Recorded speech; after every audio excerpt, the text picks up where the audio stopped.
Good afternoon all. I am Dr. Gururaj Puranik from Metropolis Healthcare Limited.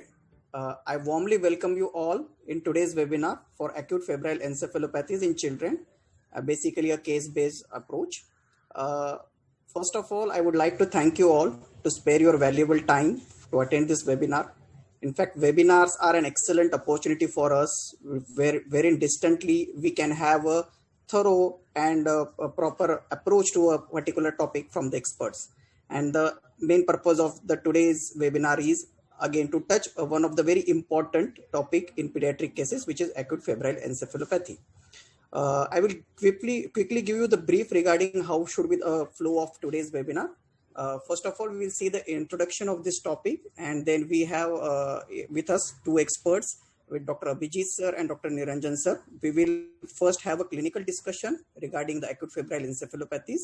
Then Dr. Niranjan sir will be telling us regarding the diagnosis of the encephalopathies, and then we can go with the question answers subsequently. I would request you to please put your queries in a chat box regarding any questions you have during the presentations, and we can subsequently have a panel discussion regarding this. So with this brief background, let us start our activity today. The topic of our today's discussion is febrile encephalopathies, especially in pediatric cases. As we all know, encephalopathy is a very non-specific term. It is a Greek term meaning something, a disease of brain. But it's not only a clinical syndrome of a single etiology. There are many causes to it. And often the central nervous system is not the only one thing that is limited to it. It can have a multisystemic approach as well. So to put it in a very concise way, acute febrile encephalopathy is the term which is used to identify the condition in which the altered mental status either accompanies with or follows by a short febrile illness. The condition is very serious. It is one kind of medical emergency, and it is a challenge for diagnostic as well as a therapeutic approach. The condition is frequently seen by the pediatricians or the physicians who are attending the such kind of potential risk cases. The challenge is not only limited with the emergency identification of the syndrome or establishing the etiology, but it extends beyond, because the prompt treatment, if not done, the mortality and morbidity is very high. The long-term sequel is also very bad in some cases if the query is not particularly attended on time. So with this brief background and with the experts that we have with us, I would like to take over this topic in terms of clinical view to Dr. Abhijit Botre sir. Dr. Abhijit Botre sir is currently a consultant pediatric neurology consultant in KEM Sahyadri and Columbia Asia Hospital, Pune. Sir has done his DCH and DNB, followed by fellowship in pediatric neurology and epilepsy in Mumbai. He has also done his fellowship in electrophysiology and epilepsy from USA. Sir is a member of various associations like International Child Neurology Association, founder member of Pune Child Neurology Society, Indian Academy of Pediatrics. He has so many publications, including nationals and including those are in the nationals and international journals. And he has been awarded for various in various conferences for his paper presentations. Currently, he is also leading the part of epilepsy surgery team in Sahyadri Multispeciality Hospital, Pune. With this brief background, I would request Dr. Abhijit Botre sir to take over this topic and introduce us all to the clinical aspects of acute febrile encephalopathies in pediatric cases. Dr. Abhijit sir. Yeah, good afternoon, everybody. I would like first thanks Metropolis to give me this opportunity to project this kind of a little important topic, because I always feel, if at all, a child who has altered mentation or altered mental sensorium comes to you, I mean, many things run to your mind, and it's not so easy to come to a streamlined diagnosis just by your plain physical examination or clinical examination. You need a set of, kind of a protocols to, simultaneously attending the patient, getting him evaluated, getting him investigated, and getting him treated. So I would just give here, as I said, I don't want to go too much into the, I would say definition wise, but here I would say if any kids who come with a fever and altered mentation, which is acute febrile encephalopathy, again, if you have itis, which is like inflammation, which is called as encephalitis, So I would say, I mean, this is somewhere I would like to talk about the kid who's coming with acute febrile infection with some changes in the mentation. So how I would be going through this lecture is I would definitely, because this is something I think is much more important rather than just giving too much information about each and every. So how a child presents to you with different kind of a clinical scenario. The brief discussion about each case, so you would know what is the caveats about diagnosis, about caveats about the treatment, and caveats about the getting into the final diagnosis. Of course, expert comments by Niranjan is going to talk too much about the lab details and other things, which is still an important part as when along with the clinical as well as the radiological things are concerned. Few conclusion, and of course, I think the main focus of mine would be a little question and answer, because I think you guys should make it, understand this, because you are on the treating front, and with the advent of PSUs and multiple ICUs all over places, it's really very important to understand and treat them, because your diagnosis and your management can make lots of difference in a patient's life. Why this topic? So, of course, as we know, the pediatric brain is very plastic. So if so much damage, if you see a baby with HIE who has like very profound asphyxia, probably has lots of potential to modulate this kind of a changes, can make himself walking, talking with minimal deficits. So when I say this, so any damage particular to brain can, the surrounding part or the contralateral part takes place, and you can see, the patient has gone through a lot, but still will have favorable outcome. As I said, time is brain, because if you don't, pick them early, treat them early, of course, you can go the downhill course, and you have lots of mortality first and morbidity in terms of, because if at all you don't treat them well, what you can see later is lots of behavioral problems, scholastic problem, epilepsy coming in, motor deficits. So, catching them early and treating appropriately is the key. The accurate diagnosis with clinical, radiological, and lab support should be prompt, where I'm saying, so your gear should be there once you receive patient in emergency or PICU. So it should be a kind of a stepwise approach. So you can't just wait MRI to happen tomorrow and all these things. Accurate diagnosis, reach better treatment and favorable options. As I said, if at all I get an ADEM who comes with sometimes febrile encephalopathy, and I know his ADEM by doing the CSF and MRI, majority of us have treated them, and they're like absolutely bang normal with normal cognition, normal motor functions and everything. Again, here I would make a specific comment. Availability and timely utilization of service under one roof is so much important, because I've seen coming to me from periphery, probably they're 1 or 2 days at home, not picked up early at home, sometimes relative makes it a little difficult to reach to hospital because the few things are taken casually. And if at all you don't have few things under one roof, like for example, the good lab support, good MRI with good reporting, again, your diagnosis and your treatment will hamper significantly. So coming to the case one, I'll just go briefly over cases. You have to just know the clinical syndrome and investigation. And of course, Niranjan will come and help with us with the next lecture here. He will just focus too much on lab details and all. So he's a 23 months boy. I'm not giving the identity. I'm not giving videos either, because I think videos would have been a little better, but because of the patient identity issues, I am not allowed to expose them on the webinars. So fever since 3 days, vomiting since 2 days, irritability, decreased feeding since 1 day, and one brief generalized tonic-clonic conversion during presentation. As we all know, this is more of same presentations of all kind of febrile encephalopathy. So now, here you need to really pick up, so what is the cascade of the events? So fever since 3 days, vomiting since 2 days, but actually the CNS has pitched in on last day, where he has irritability, decreased feeding. And then the severity has increased, so he had one seizure when he presented. So coming to the past history, where we need to go, there is no significant past history, no admissions, his development happened to be absolutely okay, family history non-contributed. When you see the baby in a casualty or PICU, baby is drowsy, irritable, he's moving all his limb, of course the febrile with a tachycardia because of all fever induced or infection induced changes, what you'll see in the BP. BP is 78 by 54 mm of mercury, saturations are 98 in all four limbs, peripheral pulses are well felt. Mild dehydration because of little less oral intake, no neurocutaneous markers.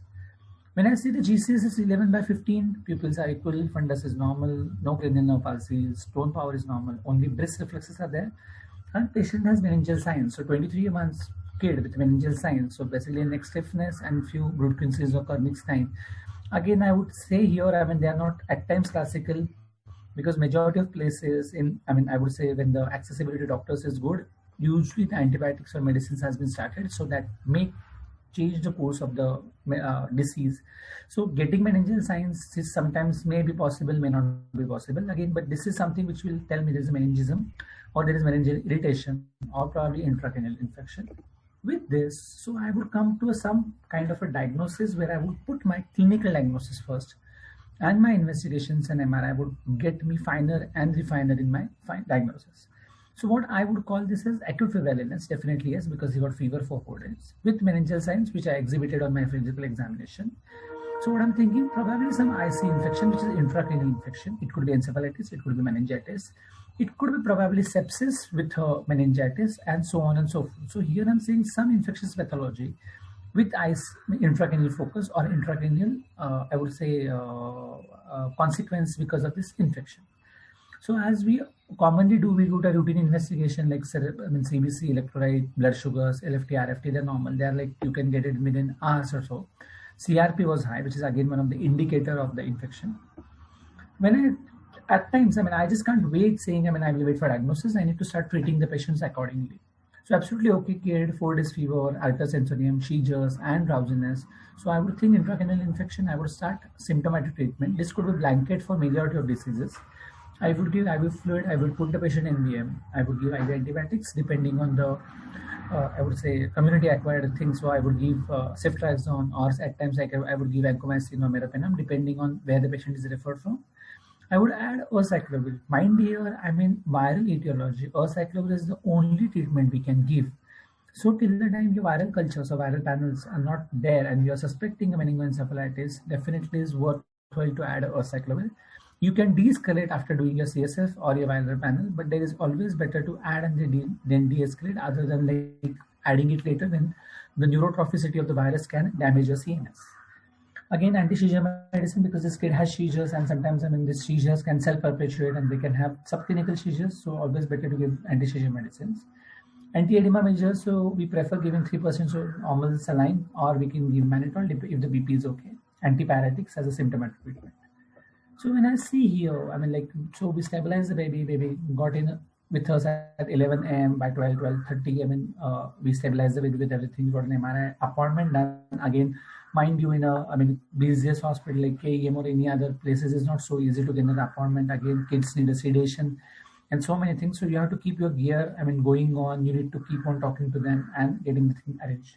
So here I say right side where you have the brain axial flare images, and on the left, I mean, axial flare. Without this thing. If you see the arrows showing, I mean, the sulcal spaces are brightening up. So what does that mean? The sulcal spaces has hyperintensity, which has, there's a contrast enhancement, means there is a venous congestion and this is infective or inflammatory process, which is giving rise to leptomeningeal enhancement, where you don't have any parenchymal abnormality, but definitely leptomeningeal enhancement. Again, sometimes if your venous stage of the MRI is late, or if at all you do the MRI post CSF, you tend to get this kind of an enhancement, which may be a false enhancement. So you need to keep those things in mind as well. And take this picture with the pinch of salt, but definitely you don't have an, structural lesion, but a covering which is showing inflammation. So as a routine fundus we have done, so all the protocols we have followed, we have taken consent and we would go for CSF. Again, is one of the invasive test, not so easy to do, not so easy to repeat. So be very mindful when you do CSF. So, I mean, whichever test you want to do, I mean, I would always tell my resident or my, fellow doctors to keep a CSF sample, because it's not so easy to repeat. And if at all we need to repeat many tests, we need to have samples. So I would ideally ask for 2 plain and 1 EDTA sample if at all I need any particular test to be done. So CSF examination in this kid revealed 42 mg of protein, sugar was 72 with BSL of 108, which is normal. And cell which are 200, where lymphocytes are 19, polys are 110. So here by typical textbook picture, when I say, I mean, this is looking like a protein high with normal share with lymphocytic predominance in the CSF. Again, I mean, our classical textbook picture tells us, okay, this is viral, this is bacterial, this is TBM, this is, fungal, or so on and so forth. But this is just a clue. I mean, we have seen, and even, I mean, you guys have seen, I mean, many of the meningitis are typically, so for example, sometimes early TBM can come like it's serious TBM can come like. Even bacterial meningitis can come like this, like features. Even viral meningitis can come with this features. So don't say anything and say is a etiology wise. Say, okay, I'm seeing some meningitic process along with the fever. So probability is infectional infection, which is confirmed. But my next comes in a play where which I tell. So I always tell my resident, we'll just wait for this particular result and then we'll shoot the further reports. So if at all here my proteins are 200, then I wouldn't have gone for the viral cultures and all, where I would probably go for bacterial and then other things. So in my basket, what I have is a viral panel. So neurotropic virus, where we do 5 to 6 neurotropic virus, which is pan-neurotropic virus. So they check a viral particle PCR. A latex agglutination, a quick 5 bacteria, we can check it and it is with a disposal with 2 to 3 hours. CSF gram stain, again, the yield is not so good unless you have knife case or you have something which is Neisseria and all these things coming up, and then you can see, or sometimes you can see a pus in CSF and you can see Streptococci or pneumococci there. A CSF culture, of course, a gold standard you have to do because you can get a sensitivity. And nowadays there is a concept of biofire. So you have a viral, bacterial, TB, like tubercular, and few of the other pathogens like CMV and like probably toxo, all these things are getting picked up. Niranjan would be talking about it more, but as a clinician here, I would like to make very, very few subtle kind of announcement, because what we have is we need to have definitely an early yield of the test, because all of us, we know, we say the viral panel comes, it takes at least 2 to 3 days, because the majority labs are based in Bombay or anywhere. Even when I was in Bombay as a trainee, I mean, we wouldn't get the report early.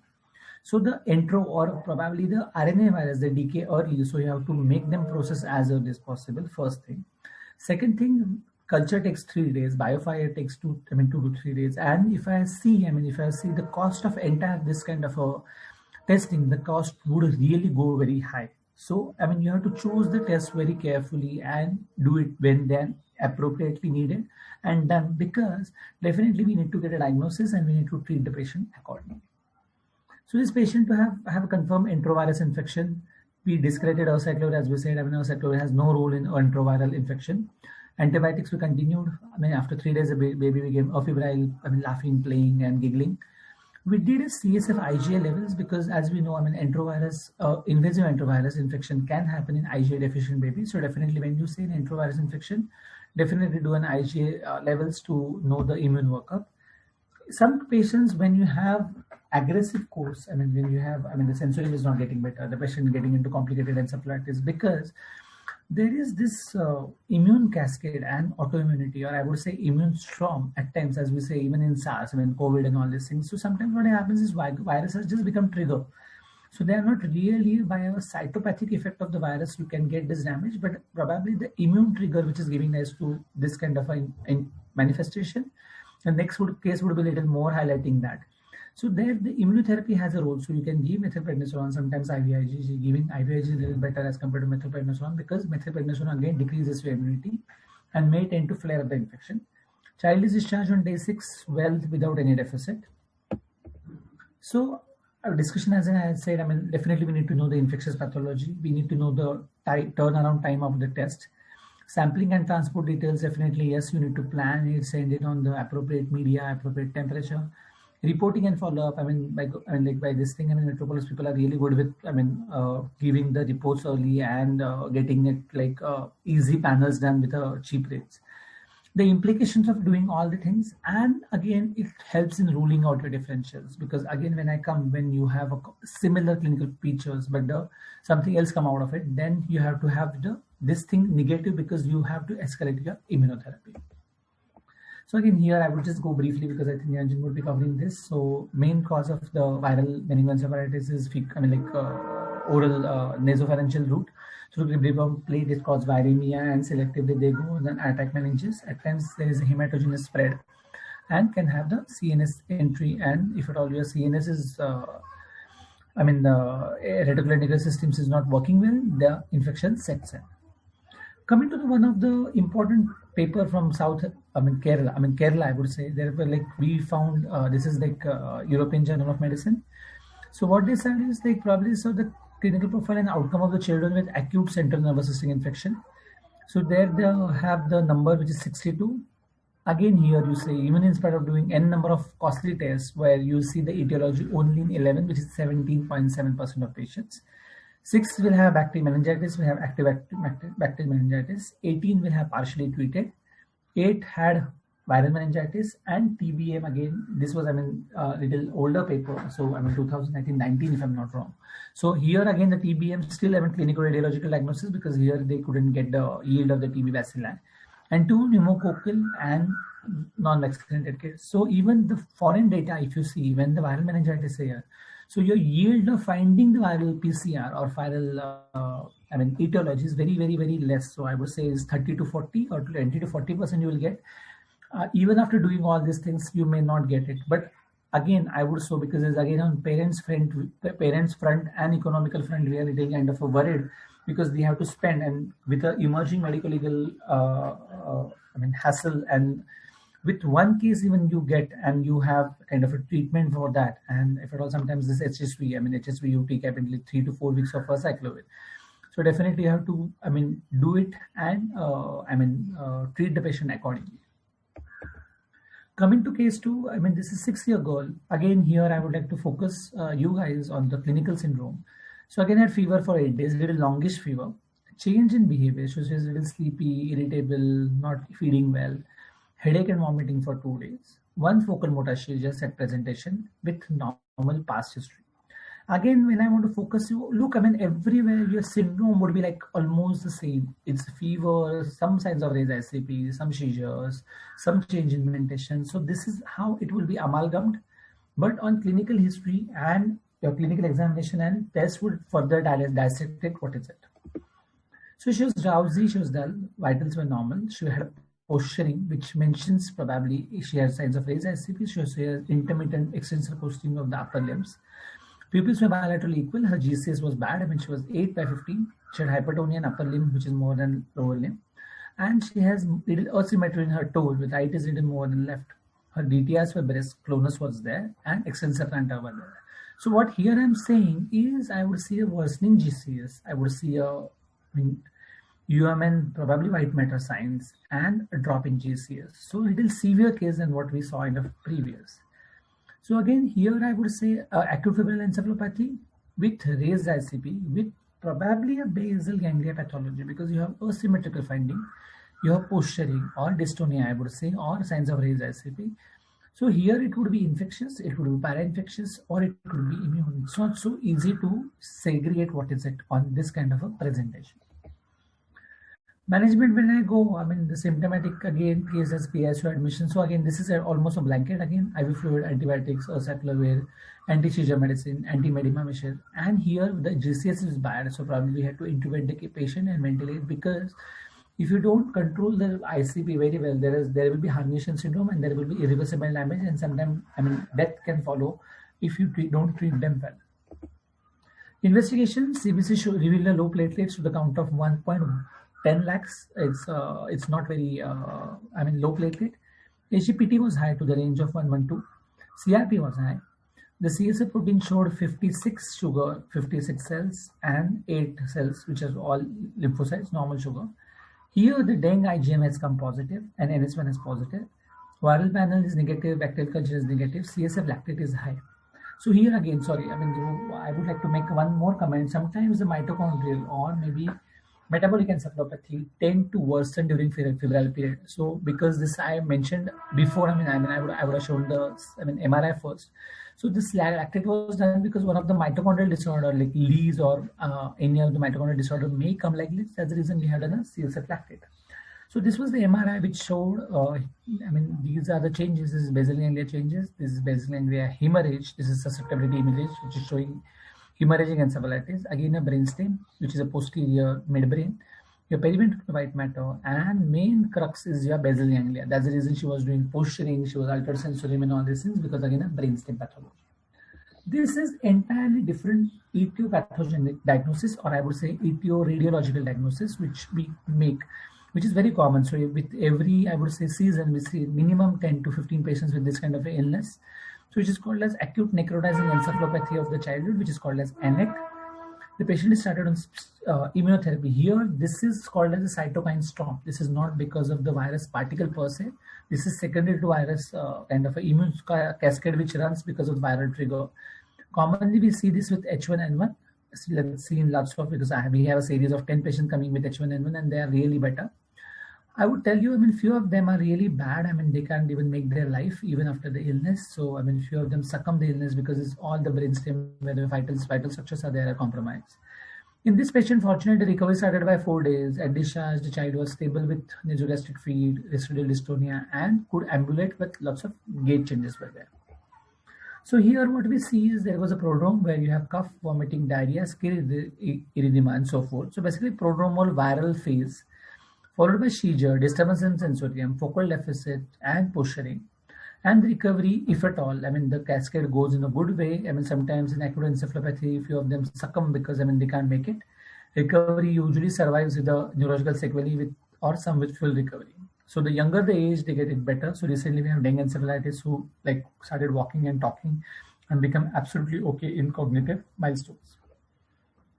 So this is now again the same history. If you capitulate the history, there was fever, there was headache, there was change in sensorium, and then there was seizure and vomiting. So again, febrile encephalopathy with rare SCP with some focal deficit. This was the MRI. So this MRI, if you see, there are confluent, scattered cortical, subcortical, white matter lesion, which is more on the flare, and which are contrast enhancing. So again, this kind of MRIs come. It's the diagnosis is very easy. So the clinical features, your baseline investigations, and stabilizing the patient and radiology. So this is, without any, I would say, weight, I would say this is kind of some of the demyelination disorder, which may be acute disseminated encephalomyelitis. Again, lots of things has gone into this kind of a disorder currently, because n number of new antibodies are being, found. You have to have your optic nerves, your spine need to be screened, because in encephalopathic stage you may not get a sensory level, you may not get a bowel bladder incontinence and all these things. And few of these disorders are not really very good because they have the chance of recurrence and have some residual deficits. So again, here one of the diagnosis was demyelinating disorder. So here, instead of the CSF, what we send is we send a demyelinating panel. Again, Metropolis does an excellent job in this. They do a CSF IgG, OCB, MOG, which is myelin oligodendrocytic glycoprotein, and they do NMO, which is aquaporin 4 receptor. Again, the people who has found this disorder has very specific assays where you have to do this test. They are cell-based assay, they are not ELISAs and all these things, which Niranjan will talk a little better. So you have to be really very thoughtful where you are sending the sample, because this gold standard assays has to be used so you can have little better. And again, mind you, these tests are not so cheap. So it's not like few hundred, so it's few thousand cost. And again, a treatment cost, hospitalization cost add into it. So you have to be really wise in picking those tests up and sending it. So course in Vodafone, again, we know, the ADM, starting sitting and walking within, first 2 to 3 days of methylprednisolone. Here, because of mock positivity, he was getting better. We have to keep an eye on him because they sometimes will have recurrence, and you tend to give an intensive immunotherapy in form of IgG or IVIgG or rituximab. So this is one of the algorithm what we follow, symptom and sign consistent with demyelination. You have focal, it could be acute transverse myelitis, it could be complete or partial. Optic neuritis, brainstem and cerebellum, so you have to do an MRI. Multifocal, you have normal mental status, so it is called as polyfocal clinically isolated syndrome, which is called as CIS. And when you have normal mentation, you have ADEM. So this is how this kind of a syndrome is evolving now. So on the right side, you have ADEM. Again, you have MDEM, which is like multiphasic ADEM. ADEM with optic neuritis. Then what you have is NMO spectrum disorder. Then you have transverse myelitis. You have optic neuritis isolated.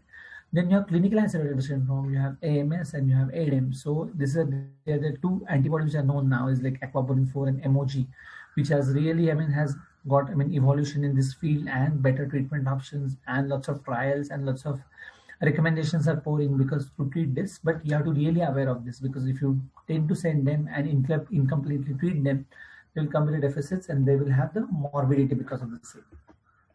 Again, here what I say is like typical MS or MS, you have the spectrum which is overlapping with MOG IgG disorder, where you have optic neuritis, ADEM, you have myelitis, encephalitis, or you have aquaporin 4 where you have NMO or NMO spectrum disorder.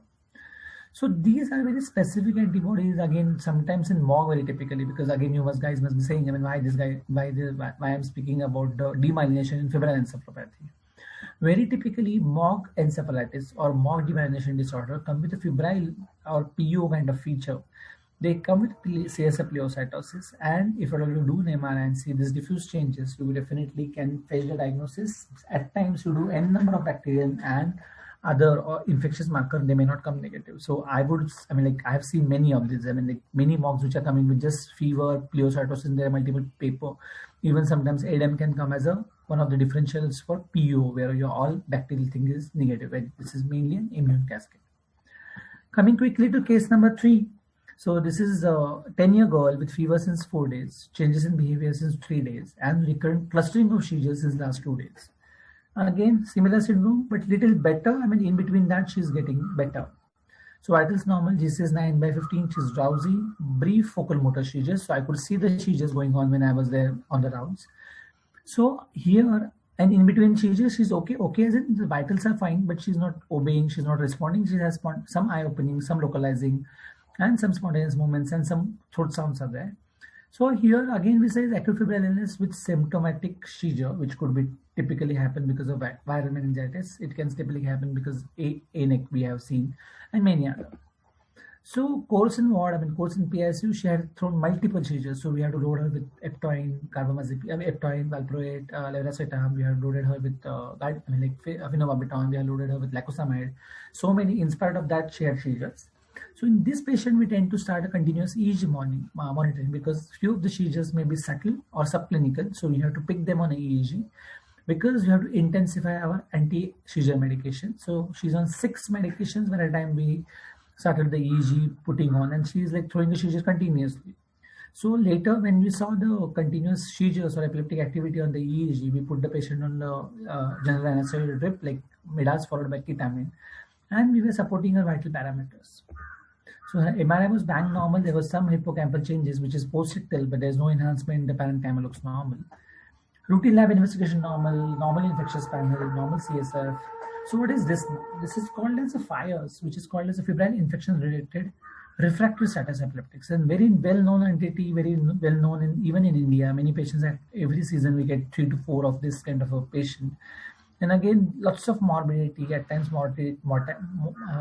So out of 10, we could just salvage 6, 4 will die, or I mean like the complicated course, or probably complications, sepsis, GI paralysis, because multiple AEDs and general anesthesia keep on playing. And it's like so bumpy ride. I mean, few patients we have even given general anesthetic like sevoflurane, but still couldn't able to manage those. So here, I mean, what is it? I mean, so usually a typical status epilepticus we know, I mean, if at all they are there with some viral infection or symptomatic seizures or febrile status and all these things, they get better. But when you are after 24 hours, your seizures are on in spite of giving, I mean, multiple seizures, and you are, I mean, coma producing agent, and still the seizure is going on, we call it super refractory status epilepticus or new onset refractory status epilepticus. This is again one of the new emerging entity where you don't see anything. Few of them is para-infectious, few of them are genetic, and you can give immunotherapy in this. But I mean, this course is, I mean, you can see on EEG the seizures are going on. You can load many, I mean, anticonvulsant. Here again, the crux of treatment or monitoring would be, I would do a therapeutic drug monitoring level in this kind of seizures, because all these anti-epileptic keep on interacting with each other and can have changes in their drug levels. So definitely you have to have getting the levels and targeting your therapy depending on the drug level. Again, this is a very well known entity. I mean, this is epilepsy paper, new onset refractory status epilepticus and febrile related epilepsy syndromes. The state of art and prospective. Again, I mean, majority of center, the morbidity is very bad. I mean, very few of them can make it to normal. Lots of them have school problems, recurrent seizures coming up, drooling, motor deficits, low in cognition. And as I said, a few of them succumb to illness in there and there itself.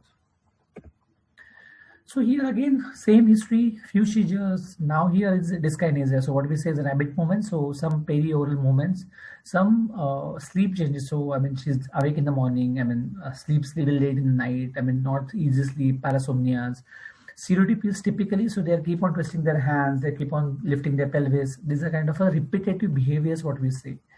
Fixed posturing and hallucination. So sometimes they feel, I mean, lots of visual or auditory hallucination they get. So again, no point guessing it. So it was one of the typically presenting autoimmune encephalitis. So CSF autoimmune panel was sent, where we got anti-NMDR antibodies positive. This is again one of the immune. USG abdomen and testes were done to rule out the paraneoplastic, but in pediatrics, very rarely. Sometimes they are post-infections.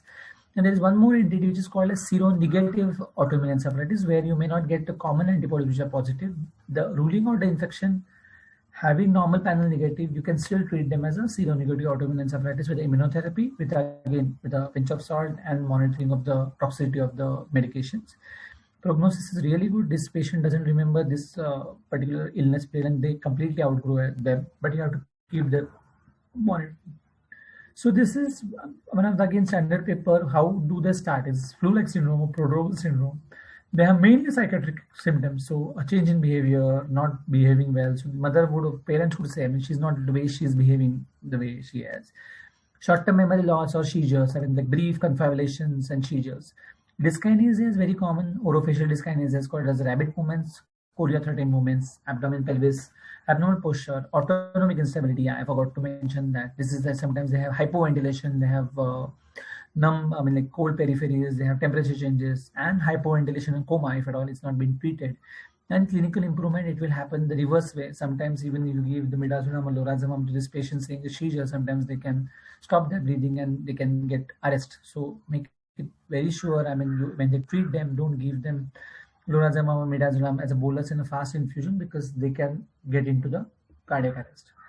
So these are known assays which are available. Again, in adults is mainly secondary to paraneoplastic. So for example, small cell carcinoma of lung, breast, thymoma, lung testes, ovarian testes, teratoma, seminoma. And here you have two sets of antibodies. You have intracellular and you have cell surface antibodies. So cell surface is NMDR, again limping encephalitis like your VGKC where you have blue R1 and blue R2, GABA antibodies and all. Again, very expensive panel.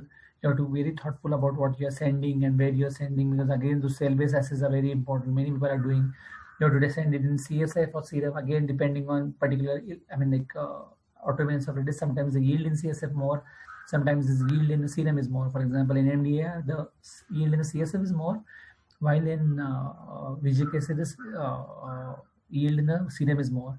VGKC, again, you can see a hyponatremia as one of the common thing which is coming up. You can give facial seizures, which is again one of the common thing what you say. So it's entire clinical, radiological, and lab findings. So I would thank you over here, and I would hand it over to Niranjan with a brief note saying, I mean, you have seen, I mean, all these patients had almost a similar clinical prodrome. Where the things have been changed is your early installation of the treatment, a critical and vigilant monitoring, early availability of radiological investigation. Again, here I would make emphasis about it. Pediatric neuroradiology is something different because sometimes metabolic, IEM, infectious, parainfectious comes like that. So routine person reading the MRI, I mean, getting the appropriate sequencing done, at times spine screen, optic nerve screen is such an important thing. Sometimes you need to do a vascular imaging because you can get vasculitis associated with it. It's such an important thing. Then doing the CSF, again, keeping the CSF sample at your disposal so you may not do it again. After routine tests and with your clinical syndrome, choose appropriate test and send it and treat it as and when is required with the immunotherapy. A supportive management is much, much more important because you have to keep the internal environment static. And I mean, majority of them will beautifully recover. And I would just stop here and I would be again joining back for the question answer. I hope I made little difference in the knowledge of the acute febrile encephalopathy or infectious versus parainfectious encephalopathies in childhood. Thank you. Thanks a lot, Dr. Abhijit, sir. Actually, you have not helped us a little, but you have given us a very comprehensive idea regarding what exactly acute febrile encephalopathy can cause in children and how we should know. Especially what I had liked that the case-wise presentation approach has, gave us a comprehensive practical approach and we can certainly focus on the area where we want to have a particular queries and get more understanding. With this clinical background, definitely one more important thing is that the lab diagnosis of encephalopathies. and this is one of the major roles of lab testing. So for this subsequent part regarding the role of laboratory in the diagnosis of the encephalopathies and role of different techniques, especially film arrays, I would like to invite Dr. Niranjan Patil sir. He is currently working as an head of department and for microbiology, molecular pathology, and infectious diseases. Sir has done his MD microbiology and the IDCC certification course in infectious diseases. He has done the very elite trainings, national trainings in NIIRH, ICMR, and JIPMER Pondicherry. He is also trained in medical virology from Hopkins Institute and Hinduja Hospital in association with Henry Ford Health System. Sir is actively involved in various publications, research methodologies, and also have done some international publications, including the British Medical Journal. Currently, he is also working as a biosafety officer at Metropolis, also a head of the division specialty for gastromed. He is a member of certain associations like Hospital Infection Society, core committee membership of Society of Clinical Microbiologists. With his brief introduction, I would like to request Dr. Niranjan sir to please take over the charge and give us a brief idea regarding the diagnosis of encephalitis from a lab's perspective. Dr. Niranjan sir. Thank you, Dr. Gururaj, for such a kind and wonderful introduction. And thank you, Dr. Bothre, for your exhaustive presentation on the topic of acute febrile encephalopathy. Now that you have covered really the acute febrile encephalopathy, my endeavor would be to cover the more the more common kind of infections that we deal, and we are going to focus on the newer technology. And first, we'll discuss about how the approach is, and how this new technology that we are calling as film array BioFire, which is nothing but a multiplex PCR, how is helping us, in day-to-day cases, and how it can help us in our testing algorithms.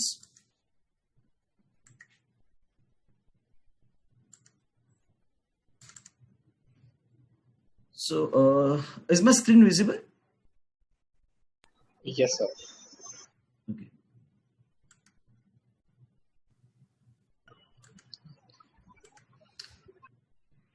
Okay.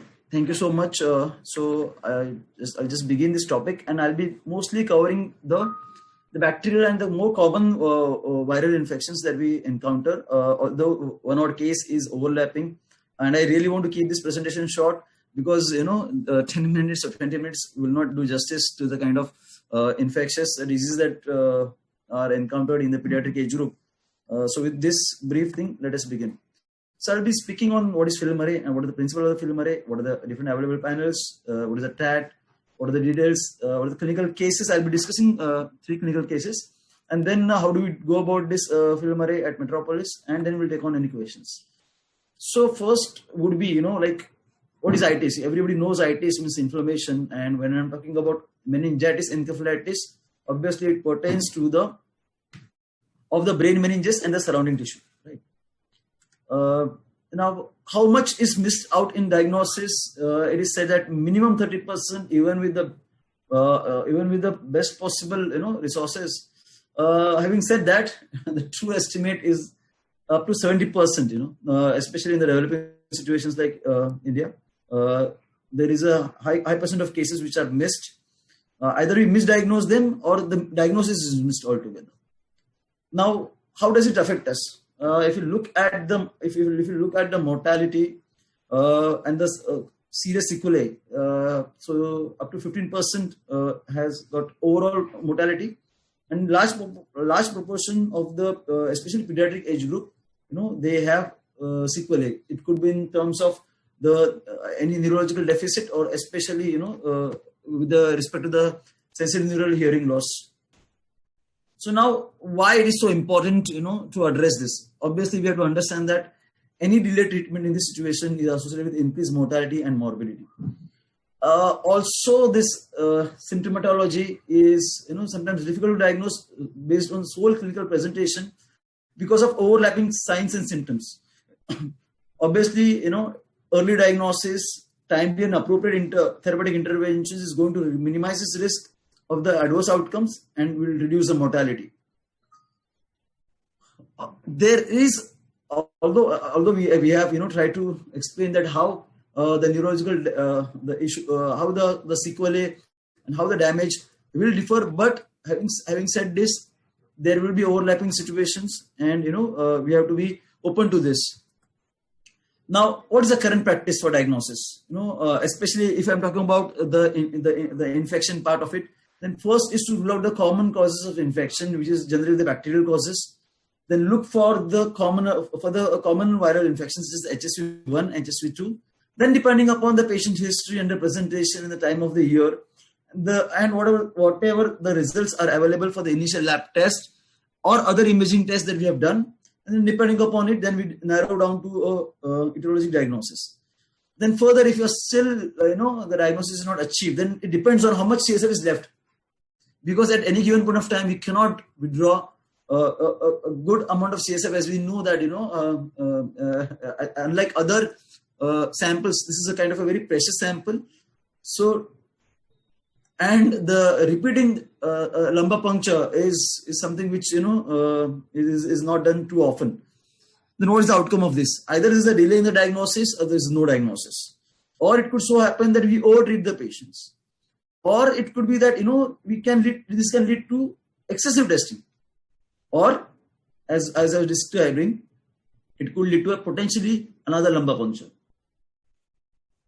Now, let us just go through this, because, I think, our subsequent discussion will depend on this. I know this is a busy slide. Please bear with me. I'll just try to help you in this. This is an algorithm where, the lumbar puncture that you do, then is subject to the initial test, which is your gram stain, your bacterial culture, the latest agglutination test, and depending upon, the CSF is further saved, to look out for any further investigations. So now, if the positive, if this CSF, if the gram stain gives a clear-cut picture, then things becomes easy for us. Or if it is not there, then you have if there is a positive latex antigen test that is there, then things becomes easy. We can start broad spectrum antibiotics, and if the culture is also positive, then we can narrow down the antibiotics, and then obviously depending upon case basis, we can consider use of steroids. Although steroids are used more frequently than not, and also look out for cases of other fastidious organisms such as Haemophilus influenzae, especially type B, and other non-tuberculous infections. Now, what about if the gram stain is negative, or if the latest agglutination test is negative? In that situation, what do? We cover the patient with broad spectrum antibiotics and antivirals like acyclovir. Then we perform the PCR on the CSF. We look for herpes simplex virus. Previously, we obviously setups which have viral culture, they can also perform viral culture for the various viral etiologies. And depending upon the presentation, one can consider other etiologies such as cerebral malaria, or tuberculous meningitis, or Japanese encephalitis, and so on and so forth. Now, if you do a PCR and the PCR is positive for enterovirus, then the things become simpler. You can choose to discontinue antibiotics. You can consider discontinuing acyclovir. If the clinical improvement is there, just observe. If there is no clinical improvement, then you could consider giving IVIG, to the patients. Now, that was if it was enterovirus. Now, if it was positive for HSV, the PCR is positive for HSV, then you complete the acyclovir, complete the protocol, discontinue the antibiotics. Obviously, an important role for discontinuing the antibiotics.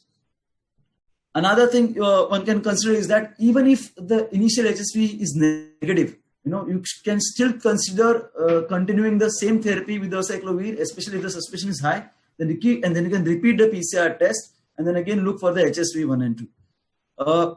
Now, suppose if even that is not working, and if your PCR is negative for herpes, and even the bacterial cultures are negative at the end of 72 hours, if there's a clinical improvement, then continue the antibiotics and acyclovir for 7 more days. Again, do a PCR for HSV. If PCR is for HSV is positive, discontinue the antibiotics, complete the acyclovir therapy. If the PCR is negative for HSV and the bacterial culture is also negative, then discontinue acyclovir, then consider further antibiotics depending upon any additional testing that you are going to do. Now, if there is If you have done a PCR and is negative for HSV, bacterial culture is negative at the end of 72 hours, and if there is no clinical improvement, then you have to obtain the following, test, get whatever residual CSF is there, and please perform the following test. The commonest ones are like your CSF. Please perform a CSF viral test. It can give you a clue about obviously neurosyphilis. Then one can consider PCR for cytomegalovirus, acid fast consideration for the acid fast bacilli. You can consider gene expert test, or you can consider a culture test for TB.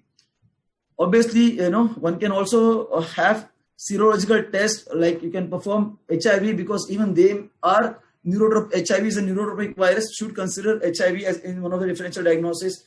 Obviously, an RPR from the blood, from the serum sample will be helpful.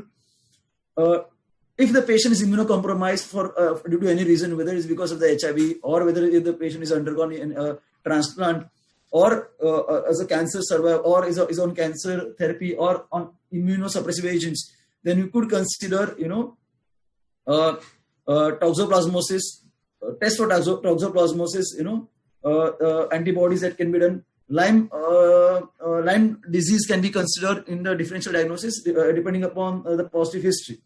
Other things one can consider is obviously, you can consider the viral culture, or rather the other viral panel from the nasopharynx, from the urine, and stool, and so on and so forth.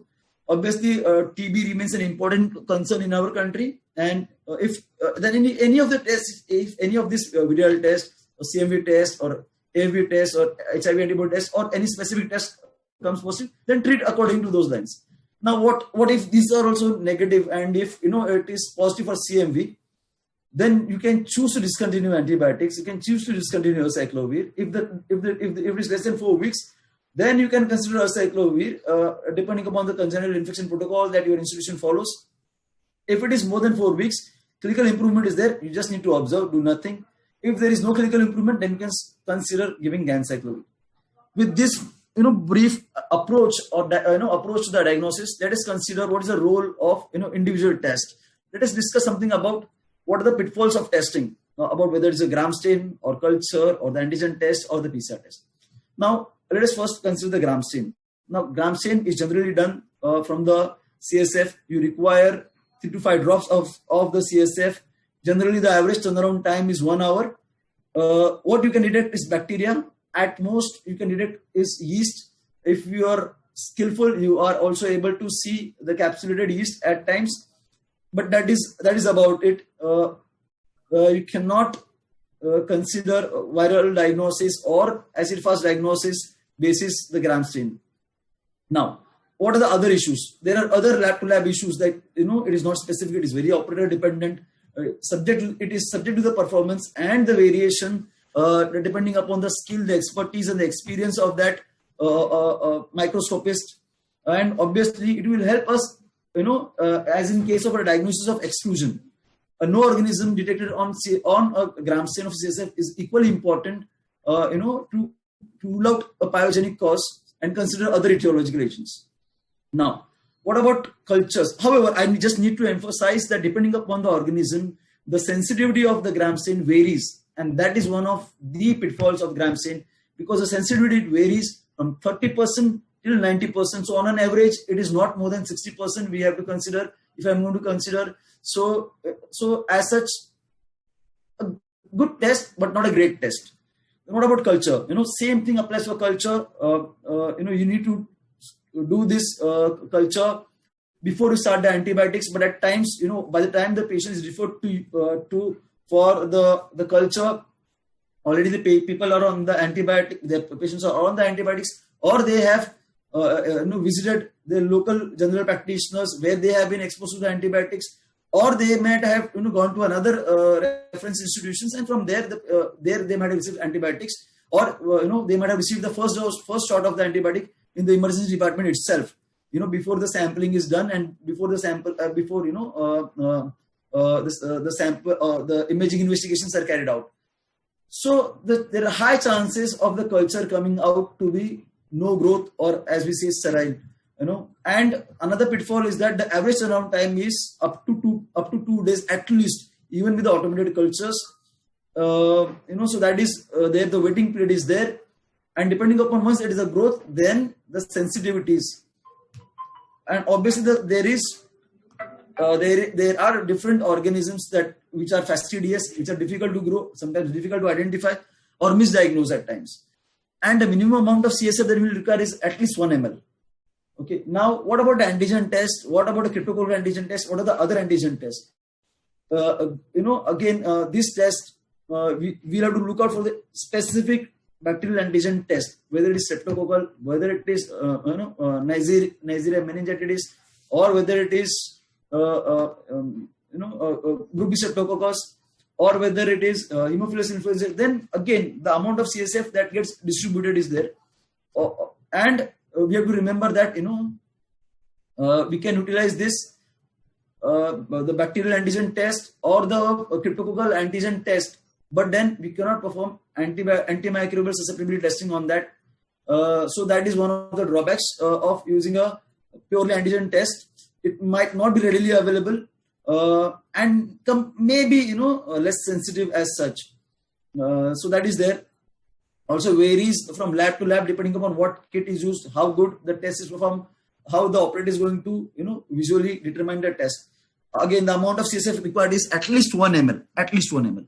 What about PCR? PCR generally, the first commonest PCR that is ordered is HSV, and then depending upon the diagnosis and the history, you send out the test to a reference laboratory for performing the PCR test. The problem with this test is the turnaround time. Then it can, depending upon the agent or the pathogen, it can the turnaround time can vary from hours till days. Okay, depending upon whether it is done in-house or it is an outsourced test, and obviously the tag is variable. And generally that we see is not that the entire panel may not be available. Again, as we say that herpes PCR itself will require 1 ml of the sample. And then if you are considering individual the viral panel, then obviously you will require additional 1 ml for each of this if you are considering. So the amount of CSF will be required will be too high. Then what do we have? So we have something which is called as the FilmArray, which is a FDA cleared multiplex PCR that integrates all this, sample preparation, amplification, detection, analysis. It is a very rapid test and it gives a very fast turnaround time. This generally once the sample is received in the lab, it requires just 1 to 1.5 hours. That is about it, and the patient can get a diagnosis. Presently, there are 5 FDA cleared panels are there, but today our talk is going to be primarily focused on the meningitis encephalitis panel. So just a recap, what is a PCR? PCR is nothing but you extract the DNA or RNA from the sample, you amplify, and then perform an analysis. Now, generally, one agent or one parameter is generally detected in the conventional PCR or an RT-PCR. For example, is you do an HIV PCR, you get HIV PCR. You do a HBV PCR, you get a HBV present or absent. You do HSV, you get HSV one of them. So that is generally the limitation of a conventional PCR or the routine RT-PCR, where you target only one diagnostic parameter at a time. Okay. The advantage is that you're able to amplify the infective the RNA or DNA, the nucleic acid, and you get millions of copies at the end, so that it is a highly sensitive test, but at the same time it is highly specific and you require a very good expertise. Now, then what about multiplex? So what about the FilmArray? In FilmArray, so this is a very high-end test where the principle is a multiplex PCR, and here you can detect 14 different pathogens, different bacteria, the viruses and the fungi in one shot. Okay, so that is the advantage. Let us see how do we go about this. So as I said, it is a FilmArray based multiplex PCR. Sample that is required is a CSF sample in a sterile container. Please note that CSF shunts are not applicable because the set of infections are different in case of CSF shunts. Again, this is a qualitative test. The results that you will get are either detected or not detected. It is not a quantitative assay. So there will be no bacterial loads or no viral loads as such. Like for example, people generally nowadays, obviously when you diagnose a viral infection, people want to know how much is the viral copies, how much is the viral load. But as of now, the present ME panel or the meningitis encephalitis panel will just tell you present or absent. It will not give you the viral load. Now, any result that you're going to get on a meningitis encephalitis panel by using a film array, it has to be used in conjunction with your clinical findings, the epidemiological findings, the microbiological and other lab data such as the culture, serology, biochemical, CSF routine examination, other molecular tests, as well as imaging studies such as X-ray, CT scan, and MRI. Okay, so that is very, very important. Just to mention about the other panels that are available on the film array. Now let us talk about the performance. What is the sensitive limit, or rather I would like to say the analytical limit of detection? So even 100 copies of organisms per ml are good enough for them to be detected. It has got a very good positive predictive value. This test is highly specific. It is 99.8 specific. It has got very good cross-reactivity. However, you need to follow certain precautions to ensure that you get such good specificity. Also, I will discuss about certain conundrums about this test in the subsequent slides. Another good thing about this is it is a highly reproducible result. It is robust because it has got good internal controls. So it gives a very good internal quality control, and it is very simple to use. Let us discuss the case number 1. So this is a 23-day-old male child. It presented to the emergency department. Parents described, that the baby was fever. That baby had fever. It was fussy. It was irritable. There was a failure to nurse. It was not accepting any feeds. There was a diaper rash, and there was a possible seizure or lethargy. The baby was non-responsive. But because the baby is 23-day-old, it is very difficult at times, to differentiate whether this is a lethargy, whether it's a seizure, or the baby is responsive or not responsive. What history do we have? The baby was a full-term normal delivery. It was a vaginal delivery. The Apgar score was 9/103. The baby was discharged with mother at day 2. There was no one sick in the household. There was no contact history. The baby was at home since birth. Now, obviously, when the doctors examined, the baby was very ill-looking. The general condition was poor. It was febrile. The fever was 104. CSF examination revealed WBCs. The glucose was 85. Proteins were elevated 112 milligram per deciliters. The neutrophils were 15%. Lymphocytes was 85%. Gram stain revealed few pus cells. No organisms were seen. So, any guesses? What are we dealing here? Any guesses? Okay. So, considering this, we are thinking of the common neonatal infections. The differential diagnosis which we have to consider basis the age group is obviously the group B Streptococcus remains one of the most commonest infections in the neonatal period, along with the E. coli. If the baby is and obviously E. coli and other gram-negative bacteria, if the baby is preterm, then chances of Listeria monocytogenes and the other infections like H. influenza, enteroviruses, paraecoviruses has to be considered, especially when we are considering the neonatal diagnosis. What happened to this case was, when the MRI was done, there was extensive hemorrhagic infarction of the white matter endocortex. The BioFire was done. BioFire for the ME panel, it gave positive for HSV infection. 2 days later, there was a rash, okay, which the napkin rash was there, which further, it turned out to be the herpetic, lesions there. What happened after 1 month? MRI scan after 1 month, it revealed complete cerebellar atrophy. Let us discuss case 2. Just before we discuss case 1, go on to the case 2. If there is any doubt about herpes HSV infection, one can do a monospecific test and further confirm. But the advantage here is that you can de-escalate antibiotics. You have a very specific diagnosis that is available within 1 to 2 hours. I think it is great thing to have. Let's discuss case 2. This is a 3-year-old female child. It presented to the emergency department with fever, vomiting, rash, and irritability. parents say that symptoms develop rapidly and it persisted for several hours. History, there was the child was otherwise healthy. The child had attended the summer camp for swim for fun daycare along with the elder sibling. Mother had reports. Mother has given the history that there was slight fever for 2 days in the older sibling and had mild diarrhea. Any guesses? The child was not very ill looking. The temperature was just 100 degrees centigrade. There was slight nuchal rigidity. Light rash was there. CBC was normal. CSF examination was 15 cubic per 15 cu per cubic mm. Glucose was not depressed. It was 85. Proteins was again 85. Polymorphic nucleosides were 10. Lymphocytes were 90. Gramscian showed few pus cells, no organisms. Okay. No PCR was done, surprisingly, but we insisted, and so we looked for. Now let us try to understand what are the commonest causes. So commonest, so now we have already discussed for neonates. We are apart from the E. coli, Group B, Listeria monocytogenes, Haemophilus, Enterovirus, and Pyrico. Now we are talking about a 3-year-old child or in a young child.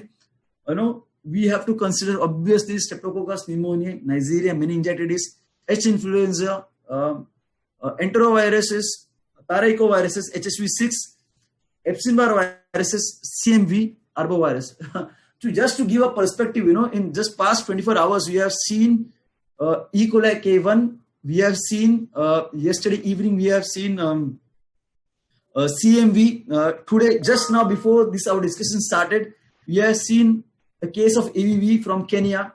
So this is really helping us. Film array is really helping us in diagnosing those conditions which may otherwise have been missed and otherwise which might have taken a long time to diagnose. So in this particular case, the film array BioFire ME panel, it came positive for the enterovirus. Obviously, it led to reduction in the stay of the patient.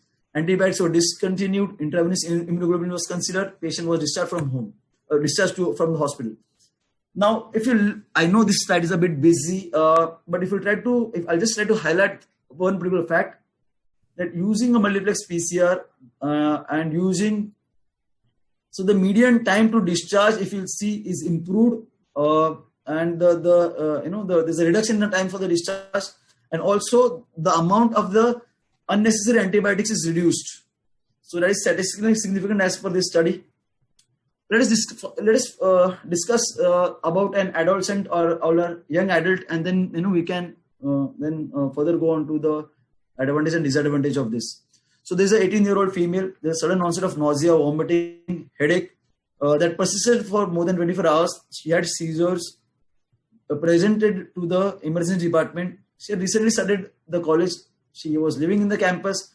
No recent sexual history of exposure. No substance abuse. Up-to-date immunizations were there. She was very ill-looking. Temperature was 40. Pulse was 100 beats per minute. Respiratory rate was 24. Blood pressure was 88. Patient was started antibiotic and sent for the CT scan, as is often the case. Obviously, once you start the antibiotics, with every passing minute or rather every hour, the chances of the CSF getting sterile increases. So that is why probably the Gramscian is showing no organisms. The WBCs, as you can see, there are 900 WBCs, especially the neutrophils have increased 95%, indicating that there are high chances that this is the infective etiology, especially pyogenic meningitis. The protein levels are increased, the glucose levels is depressed. What does IDSA guidelines say? IDSA guidelines say that if you'll see that the culture generally takes 48 hours for the etiologic diagnosis. And with every passing hour, there's high chances that the culture positivity will go down, the Gramscians will go down, and as is the case, what happens when the patient is brought to an emergency department? Obviously, the child, the baby, the patient is sick. First thing that is started is you have to assess whether there's signs of increased intracranial pressure, and depending upon that, you have to consider imaging investigations, whether or not the lumbar puncture is to be performed. But till that time, and what happens is most of the times, in a busy setup, the patient is given antibiotics, the patient is started the corticosteroids and then sent for the CT scan, and then and before that maybe blood cultures are taken, and then after the CT scan, you have to perform lumbar puncture, and then obviously you find that the cultures in the gram stain will be sterile, and then what we have to have to live with this, and then we can consider giving testing for this by using a film array test. Now, considering infections or differential diagnosis of infection in older children, adolescents, the most important cause could be Neisseria meningitidis or Streptococcus pneumoniae, depending upon the case and the history. H influenza, most likely it will be non-typeable in this situation, because either you are exposed in the childhood or you are vaccinated, especially in the developing countries and even in developing countries now. And other infections like parvoviruses, HHV6, Epstein-Barr viruses, CMV and arboviruses, especially in situations like ours, where Japanese encephalitis or dengue or chikungunya or other arboviruses which we have to consider. In this particular situation, it turned out the film array gave us a diagnosis of Neisseria meningitidis. Okay, some other cases, for enteroviruses, it tells us, just to emphasize. Now, I'll just come to the fact that is syndromic testing new? I just want to say no. Syndromic testing is not new concept to the microbiology. Traditional microbiology always consists of syndromic testing, where whether you perform stool culture for GI pathogens, or you consider blood culture for sepsis, or whether you consider respiratory cultures for respiratory pathogens, or CSF cultures for bacterial pathogens, or viral cultures, it was always a syndromic testing in case of microbiology.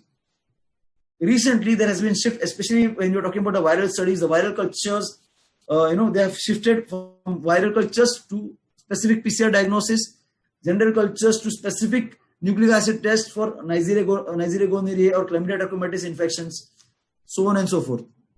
Now, why do we require this syndromic test? Obviously, there are overlapping symptoms with different treatments and different outcomes.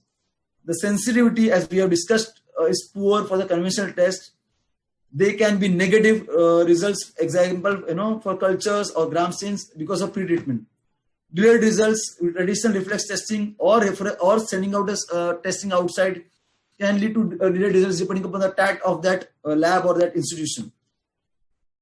Identify the causes which are not considered in the original diagnosis. It is very important. Otherwise, there is a delay in the appropriate therapy, and there could be confusing results.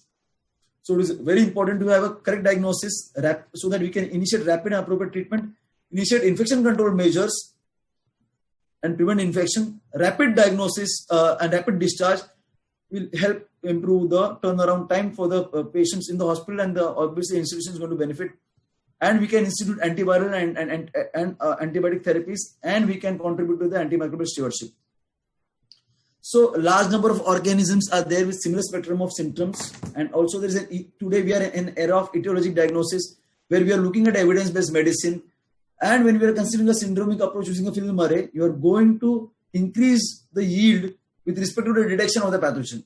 There is high likelihood that you are going to get a positive yield. Obviously, you are going to reduce the time for the diagnosis. You are going to optimize your management algorithms, and the conventional workup, which is multifactorial and complicated, it can be taken care, especially when you're looking at the varied etiology with similar symptoms. Obviously, one cannot overemphasize the fact of the faster turnaround time.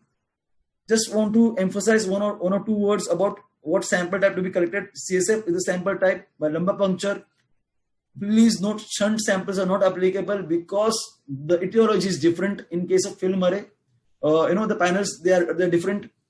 Another advantage, you just require 200 microliters. You do not require the sample in 1 or 2 ml. You just require 200 microliters, which is a very, very, a valuable thing. That is great. For me, as a microbiologist, it is a very good thing, because we hardly get the CSF, in good amounts. Please do not centrifuge. Please remember that when you are going to centrifuge and we are just going to utilize, the what is the deposit, then you can diagnose bacterial causes, but you may miss on to the viral etiology because viruses may be found in the supernatant fluid. Sample storage is a very, very critical aspect. Wherever possible, please try to test as soon as possible.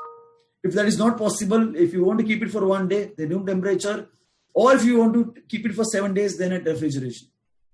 One important and very useful thing for the FilmArray testing, managerial testing is that whether it is a bloody CSF, whether it is a xanthochromic samples, whether it is a cloudy samples, whether cells are present or whether RBCs are present, they are not going to interfere with our diagnosis.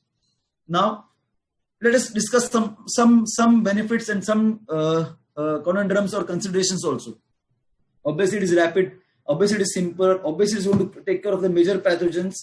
Obviously, there are internal controls. It has got very good, positivity on the initial run and small volume, that is just 200 microliters. But at the same time, how do we go about if the agents are, that have been detected? Like, for example, HSV, whether it's a dead bacteria or there's a live bacteria. How do we clarify that? How do we consider, especially in case of immunocompromised individuals, where it could be beyond this, panel? Like, for example, whether it's a toxoplasma. Okay, what about it? What about the transplant patients where, we can consider there could be a reactivation, or it could be simply because of a stress that you might find a CMV infection. What about the possible contamination that can be seen, especially that is seen, if somebody is having, like for example, somebody is having sinusitis, somebody is sneezing, it can lead to a false positive streptococcus infection, or if you're not taken care with respect to the, the workbench, because the FilmArray is going to be placed on a workbench. In most of the settings, it may be placed in the bacteriology department, which can be very, very, dangerous, because then you are going to have infections. I just want to describe one experience where one particular hospital had kept their FilmArray in the bacteriology lab, and they were sending samples to us for cross verification. I just asked them, out of curiosity, what are you doing, boss? Why are you sending? You also have that setup. They are saying that they were getting at every point of time, they were getting multiple pathogens.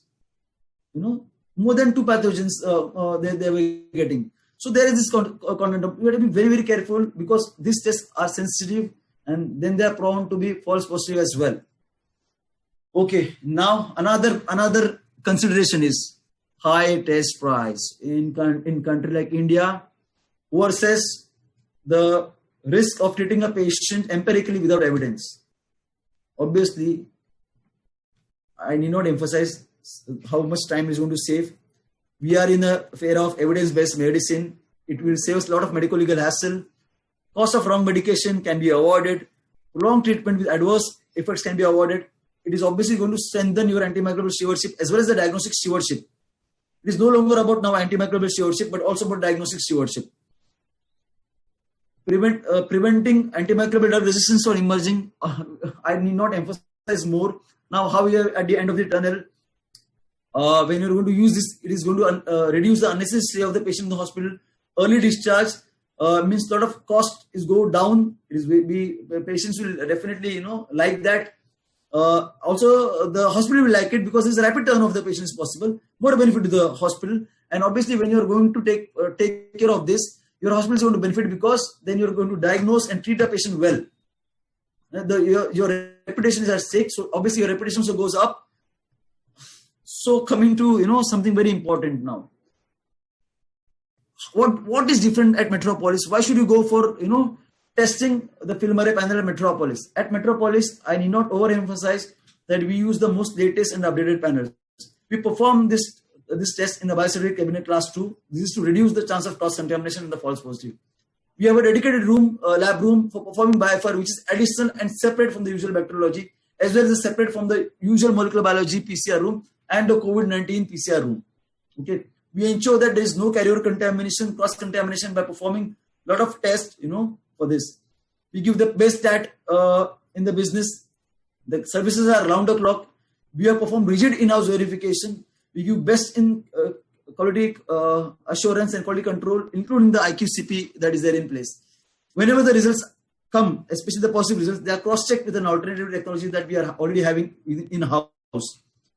Because we are having a range of menu, one can consider doing an additional complementary testing. Example, a PCR of organisms which are not covered in the panel. I'll just give an example of Japanese encephalitis virus, which is not there in the panel for FilmArray, but we have it in-house. You can consider testing for this. Okay, somebody is immunocompromised, then they depending upon what etiology, they can even consider, for example, HIV-2 from the CSF. We are doing that at Metropolis.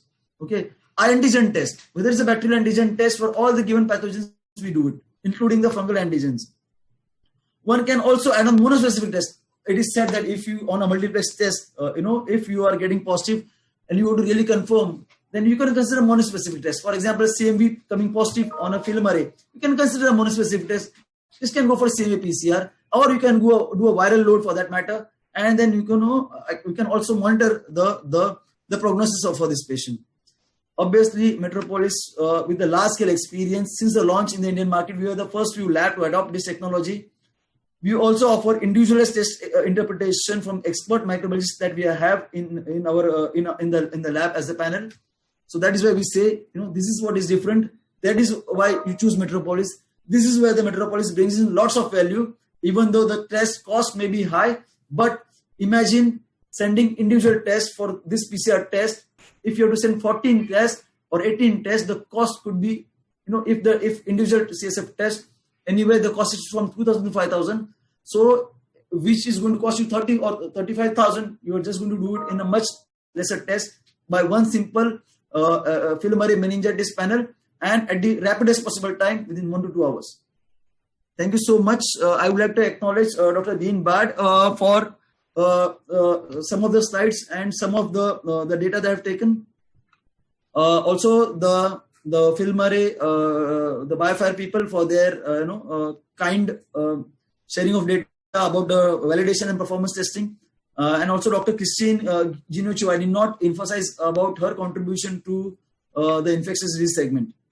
Thank you so much, and we are open to the questions. Thank you, Dr. Niranjan sir, for such a comprehensive review on the different lab technologies that are available. It is particularly important when most of the tests are available in house, and that is one of the key features. We have also gone through the different performance characteristic of this test, and even though there are rapid game changer tests like FilmArray are there, we should have some certain considerations, and always a clinical correlation is mandatory in those cases. We also offer some further testings which are not covered in those panels, and you have given us a very, very comprehensive idea regarding the diagnostic algorithm, which itself was very much self-explanatory and has managed our task very easy to go through the diagnosis approach for these cases. For our further session, I would like to request Dr. Bothre sir to please be online, and we will cover some question and answers regarding our webinar. So as we have gone through this topic, we have seen that a lot of talk was around suspicion for this acute encephalitis is through either there is a convulsion or there is a consideration of some viral or infectious pathologies being considered. So we have our first question regarding this. In Dr. Vijay sir's presentation, we have gone through 3-4 cases, and one of the questions from our audience from Dr. Gauri Fadnis ma'am is that when we discuss the case number 1 with respect to the Dr. Bothre sir, she would like to know the vaccination status of the child which was considered, the case was considered. This brings me to the further subsequent question also, what exactly in general the role of vaccination can be in the prevention and the management of acute febrile encephalopathies.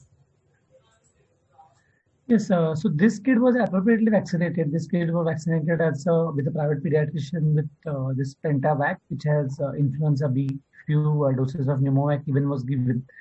So adequately vaccinated. Definitely, yes. Why? I mean, this question I really appreciate when we made. So we should give all kids now with a government help and all these things. Now Pentavac and everything are coming in Delhi NCR as a vaccination schedule.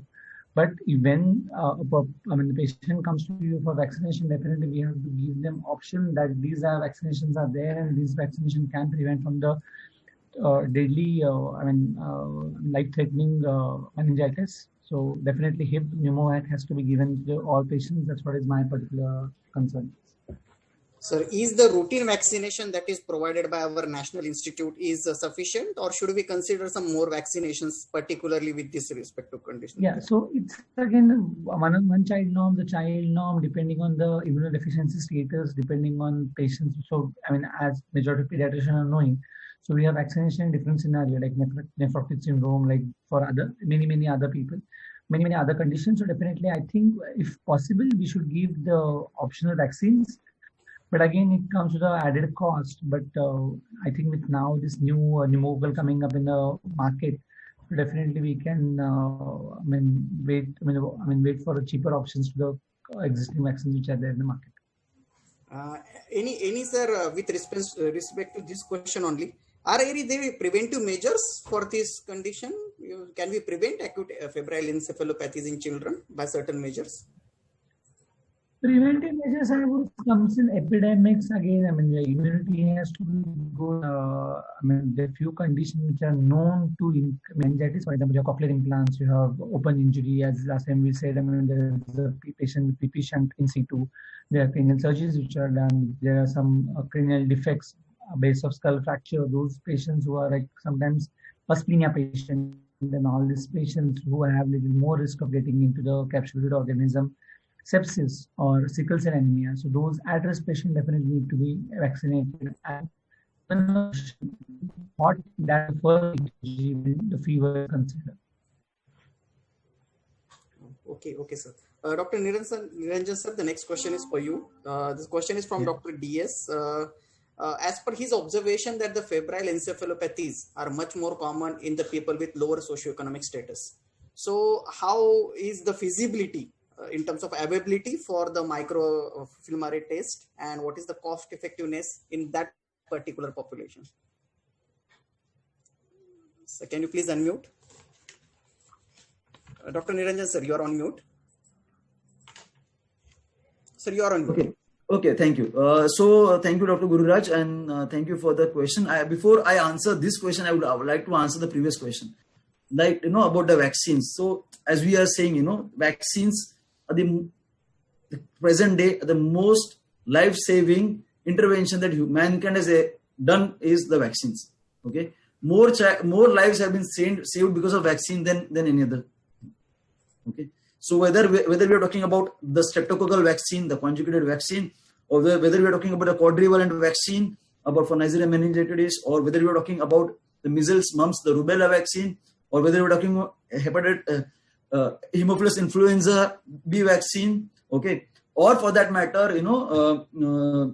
JEV vaccine, or whether we are talking about the rabies vaccine, or they are also a part of actually the acute febrile encephalopathy. And I cannot overemphasize that how they have been useful in preventing this infections and what do you call a dangerous situation for everyone actually.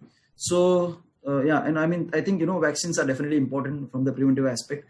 Coming to this question of what about film array? So number one is that, see, we are not emphasizing that film array is the only way. What we are trying to emphasize is, if there is an opportunity wherein the routine conventional measures or the routine diagnostic approach, where we can utilize this better, especially where you are having a culture negative, like for example pyogenic meningitis, or if the etiology is not clear, or is a partially treated cases, then you can definitely consider using this technology. Now, how to place this? Again, I have actually covered this.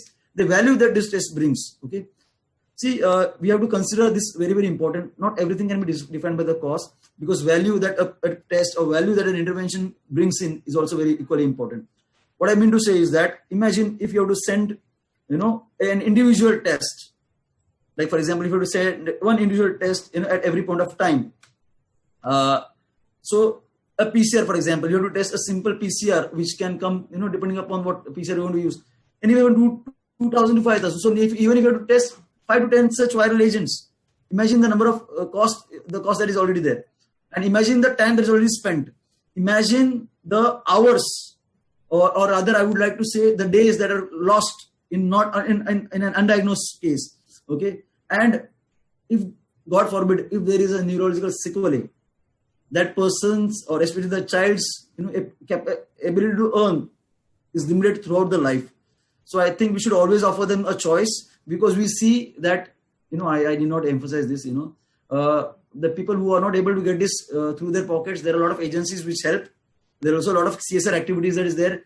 We can also consider giving discounts, so that can always be worked out, so that is how we should approach, because as we say, if we can survive that, within 1 month we are able to earn that much amount of money, and imagine that earning capacity at end of the, at the peak earning phase of the life, and without any sequelae. So I would rather, consider this wherever there's an opportunity. I do not say that you have to remove or eliminate the gram stain or the culture. No, they are this gold standard routine examination. They are a valuable part, but this is an adjunct.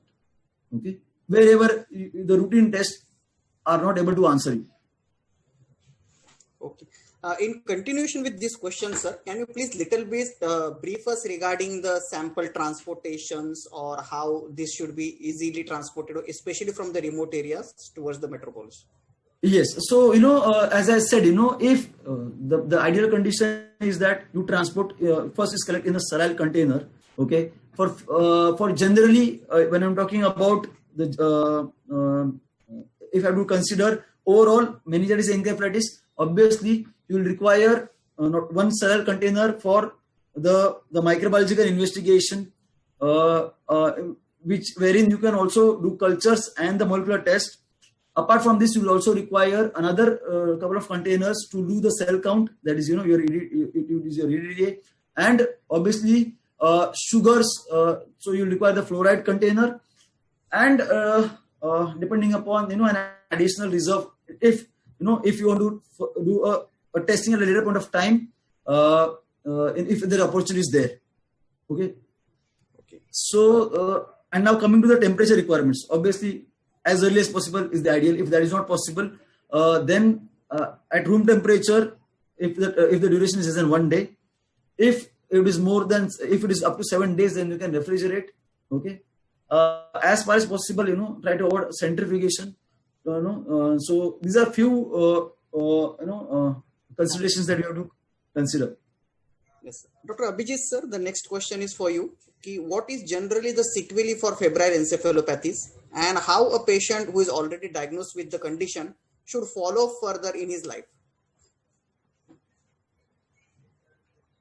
Yeah, so as I discussed those 6 or 7 cases, so probably it depends on the case base and depend on which stage you are capturing this. Again, there is a plasticity and there is prognosis for each and every patient.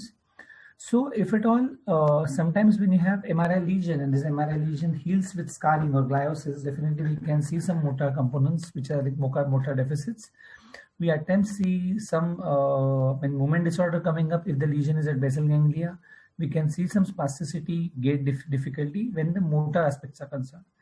Sometimes when there is no MRI evident lesion is there, still it's very well known that a CNS infection later in the adulthood can present with the scholastic difficulties, ADHD-like symptoms, learning disability, behavioral problems.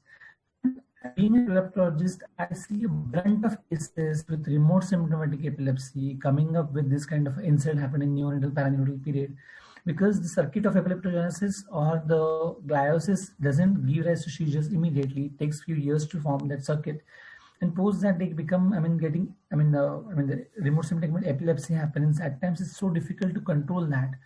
And by virtue of gliosis, of course, because I'm one of the epilepsy surgery persons, so by even that gliosis, because the surrounding area and you can't delineate the, epileptogenic zone, you can't really offer the surgical, option to them. And at times, if it's often offered, the gliosis part at times becomes active later and can give rise to seizures. So motor deficits, acutely you'll have morbidity and mortality. So depending on the stage of the patient which has, as I said, there were few patients, few conditions which is really bad, like fires. But few cases we are really wonderful, like ADEM, they become absolutely okay. And always I invite, I ask that question, parents ask this question, will it gonna happen again? Will it gonna recur again? And all these things, which is very rare to happen in single isolated clinical syndrome. Definitely in MOG and NMO, there are chances that they may recur, and they may recur with some problems, and they may have some deficits later. What is MS? So it's almost like not but near MS or some chronic debilitating, demyelinating disorder. Thank you. Sir, most of the cases are also associated, or sometimes they have been taken into consideration when the presentation is with seizures. Now, we all know that the febrile convulsions are not uncommon in pediatric patients. So sometimes parents are worried about the sequelae and turning it into the encephalopathies. So any advice, what should be their monitoring for the patients who are having febrile convulsions? So, I mean, it's again, as you mentioned, it's not very uncommon by virtue of febrile illness giving us to seizures. Sometimes in neonatal period, what we call as a second hit. So some people will have, hypocalcemia, some metabolic disturbance, and by virtue of fever, the threshold goes down and they throw seizure. So definitely when you have risk, and again, a family, the febrile seizure runs in family, but again, in 20,000 kids do have febrile seizure. If it's brief, it's not going to get any problem. But then even by virtue of the home care, safety, they shouldn't be unattended, because we have seen kids getting and having falls and sequence secondary to seizures are pretty, devastating. Second thing, those people, the primary healthcare worker or the general physician, so somebody where they teach has to be known about the first aid, especially the nasal midazolam spray, which has become so easy now. Lots of epileptic use it, lots of doctors use it. So using it, reaching to the medical care, they have to give IV medications and stop these seizures, because if you don't stop the seizures, the seizures themselves are self-perpetuating. They get into status epilepticus, and once they get into little prolonged status epilepticus, the receptor for medicine starts getting internalized.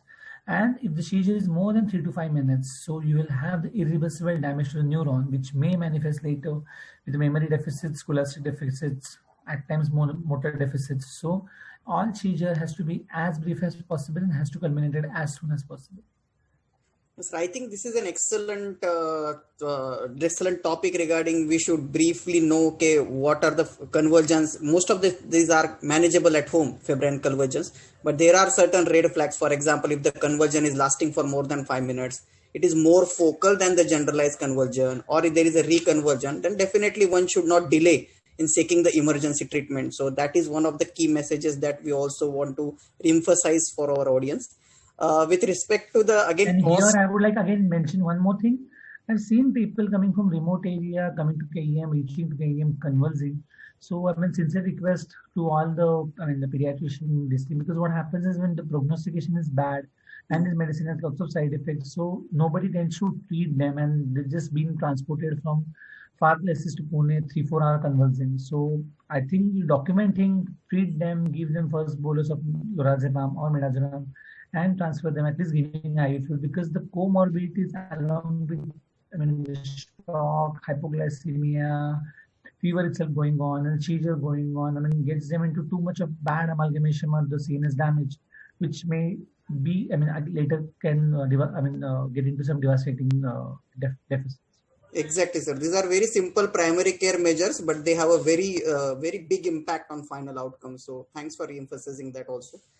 With respect to our biofilm array test, sir, Dr. Niranjan sir, we have a certain question again. Yes, we have a question from Dr. Avinash sir, that he wants to know advantages of the cost feasibility of film array test with respect to PCR in particular. And also one of the subsequent question this is also that if we have if my diagnosis is going towards a particular microorganism and I'm pretty much clinically confident about it, what is the role of panel testing in those cases? Okay, it is a really good question, and I would really wanted to answer. I was dying to answer. That somebody would ask us this question. So number one is if you have a very specific diagnosis, then obviously there are two approaches. Now, the diagnosis, how critical that infectious agent is, which you are considering in mind. Okay. Whether can you wait?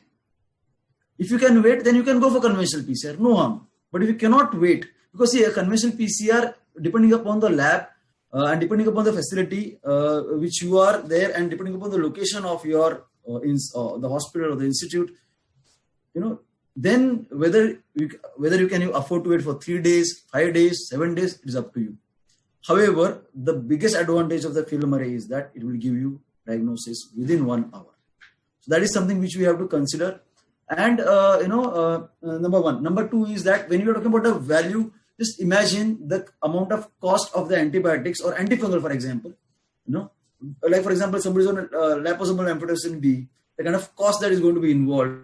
A single shot will cost that patient how much? 10,000.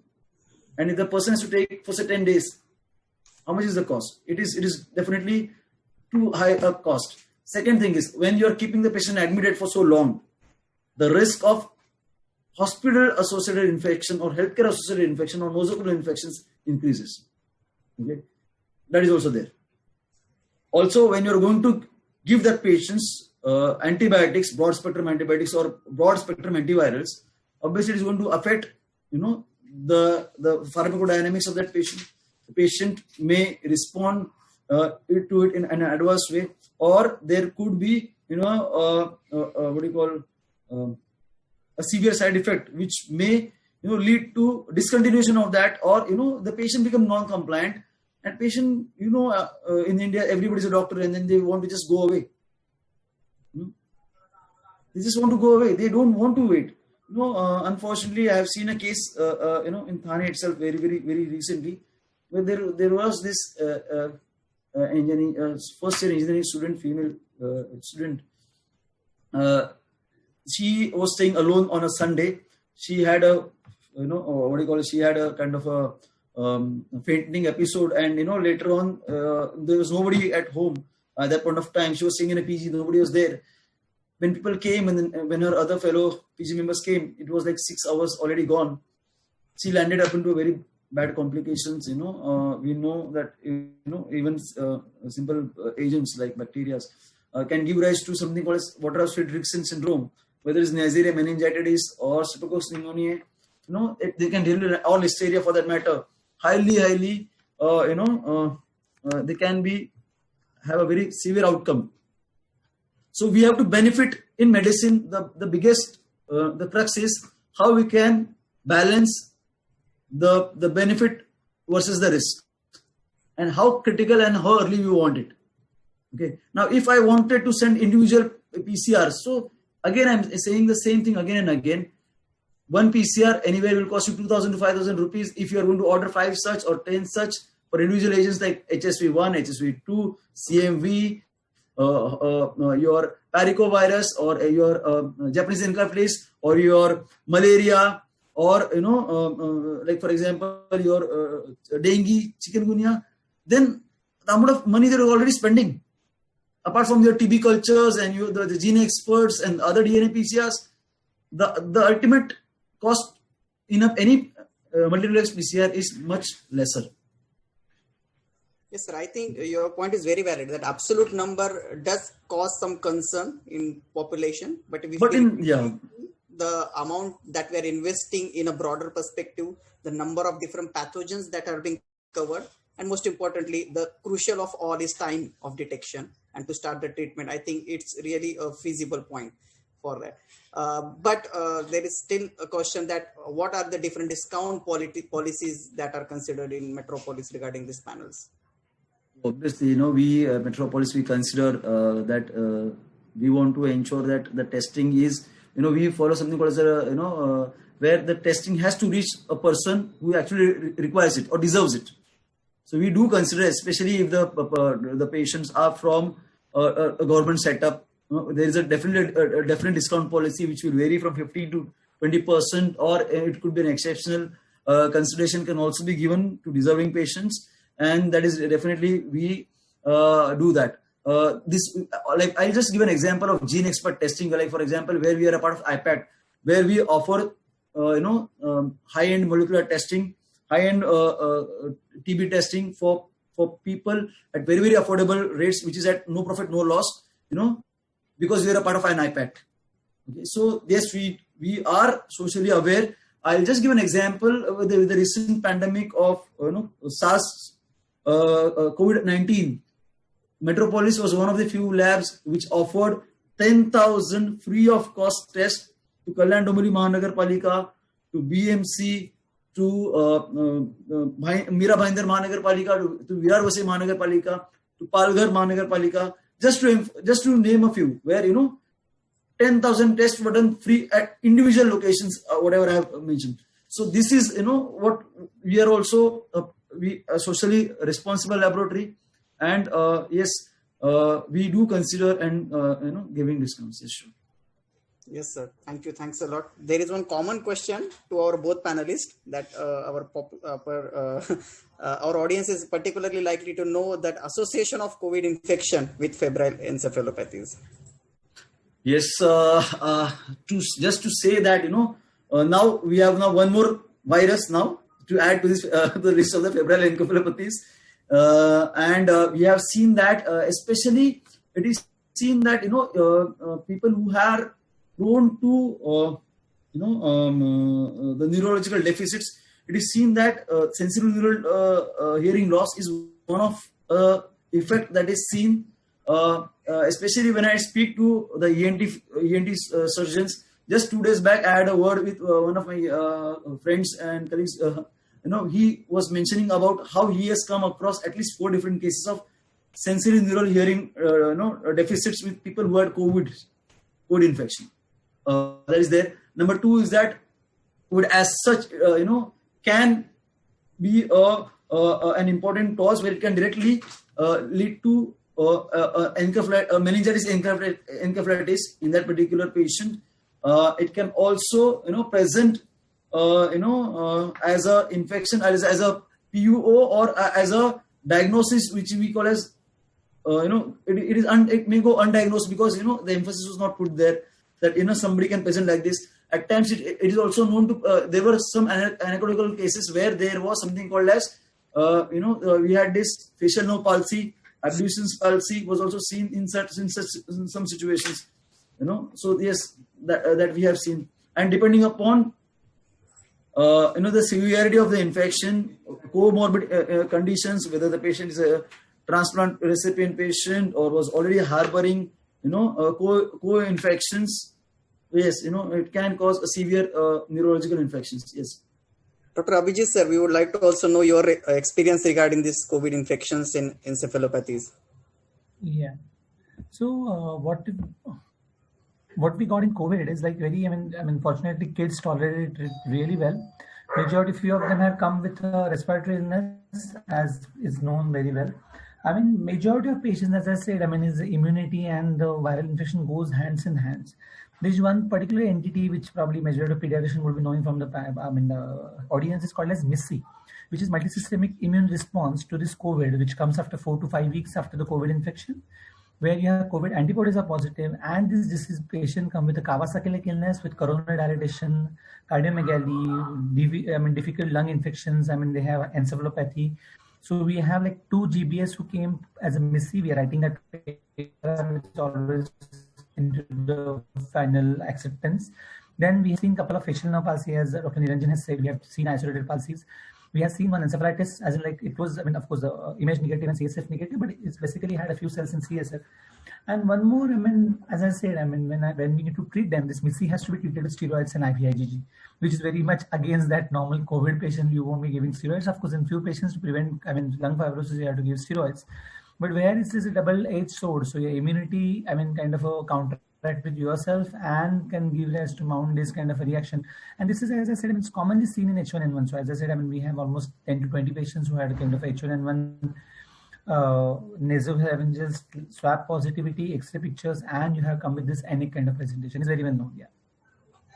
So as doctors, as doctor has already explained, Dr. Bothe has already explained. So this Kawasaki-like illness, we had also encountered in the initial few days of the pandemic, but thankfully it is very rare. And children really tolerate it very well. In adults, one may come across situation like when they are just recovered, they may have also, can have a stroke also. But then far and more, now it is not that, because with the advances and with the experience, people have understood the COVID well, I can say, and are able to manage these complications well. And the awareness is also there now. Thank you so much. We have one particular question regarding the studies. The inflammatory markers. Yes, sir. Please continue. The inflammatory marks are high, so the D-dimer D-dimer and CRP is very high. So we have even 2 cortical sinus thrombosis coming as one of the immune, kind of a phenomenon post-COVID infection. Yeah, and this is very well known in adults as well. Niranjan sir, our audience would like to know the references regarding the case studies done by you. You are already provided, but we will also request them to mail us the email ID and we can give us them a comprehensive view. But can you please briefly tell us, sir? You are on mute, sir, Dr. Niranjan. Okay, thank you so much. There are actually there are in-house tests that we are doing day in and day out. For meningitis encephalitis panel that is there. Which are in-house cases. Apart from this, there is a whole booklet of references that we referred to. This is also helped us by our partners, which is your the Biomary people, the Biomary people who gave us this entire booklet of references, and also a very good website where you can get this information, various material, the videos. The articles, yes, we will definitely share with the audience. Definitely, sure. I would request all of them who want this material, please put your email ID in the chat box, and we will get back to you with the references, all that we have discussed during this discussion. With this all, we are done with the question and answers. I would heartily thank to Dr. Abhijit sir and Dr. Niranjan sir for sparing such a valuable time and having such a nice, lucid discussion regarding this complex topic. Definitely the take-home message is that even though we have a strong clinical suspicion and infectious panels, especially under the consideration, one should not limit it to only one case or one panel-based discussion. It is open for all, and it is a more clinical approach. And we can always have a risk-benefit ratio titrated for deciding any particular test or any particular treatment. Again, there is a certain role of differential diagnosis, and antibody testing may be considered in particular cases. For example, they can be prognostic factors, especially emoji antibodies, which may be, not a so good prognostically in adult patients, but they can be favorable in pediatric patients. Even the seronegative cases with autoimmune consideration should be clinically have a suspicion and go ahead with the empirical treatment. So with this take-home message, I would again, not the least, wanted to thank all of the participants for sparing such a valuable time and coming up with an excellent response, not only through the audience as well as with the question and answer sections. So thanks a lot. Thank you for joining and have a nice day. Thank you, Dr. Gururaj. Thank you for wonderful hosting and, obviously adding to our discussion. Thank you, Dr. Bothre. We will look forward, maybe, in a much more comprehensive way, we would like to cover this. Yes.